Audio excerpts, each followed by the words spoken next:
ओ मेरो दाइ व्हाट्सअप सन्जय। ओ भाइ यहाँ तिमीलाई आज मैले एकदम ठुलो ज्ञान दिनुपर्ने बेला भएको छ कि। ओरो दाइ यहाँ बस्छ यहाँ। त्यस्तो के काम हो के दाइ? हो त नि यार घरमा मम्मी बाबा धेरै दुःख दिएको छ उसले त तिमीलाई एकदम नराम्रो सुनिरहेको छु मैले। त्यस्तो होइन नि दाइ, बेला हुन्छ दाइ अलिअलि। त्यस्तो भएन कि भाइ अब 99% मान्छेको रेस त्यो तरिकाले भएन कि ऱ्याट रेसमा दौड्यो कि तिमी। ओके दाइ त्यो भएन। टक्क 1% जस्तो अलिकति डिफ्रेन्ट हुनु पर्यो, डिफ्रेन्ट सोच्नु पर्यो, डिफ्रेन्ट खानु पर्यो, डिफ्रेन्ट तरिकाले हिँड्नु पर्यो अनि बल्ल लाइफमा सक्सेस मिल्छ कि भाइ। अनि हस् दाइ हस्। अलिकति सक्सेसको पछाडि जानु पर्यो। अब घरमा पिर्ने सिर्ने होइन नि फेरि। मैले त्यो सुन्न नपरोस् फेरि। भनेपछि 1% तरिका उल्टो जानु पर्यो। टक्क अरूभन्दा डिफ्रेन्ट हुनु पर्यो, डिफ्रेन्ट सोच्नु पर्यो, डिफ्रेन्ट काम गर्नु पर्यो। तपाईँ भाइले गर्छ कि दाइ? ल ल अब हेर्नु है दाइ।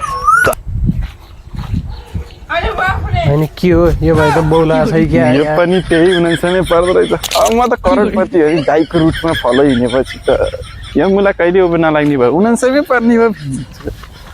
त्यहाँबाट त सबले खान्छन्, दाइले भने अपोजिटकै सबै गर्छ। यसरी भनेपछि त करोडपति कसै नहोला र होइन?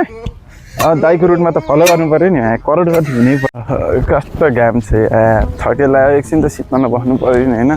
कहाँ घाम गर्न सकिन्छ र? ए दाइले भने त हुनु पऱ्यो नि यार, यहाँ होइन कि म बस्ने, मेरो एरिया भने यहाँ कि करोडपतिको एरिया भनेको यता हुन्छ कि यता। ल यति पछि थके मरिहाल्छु।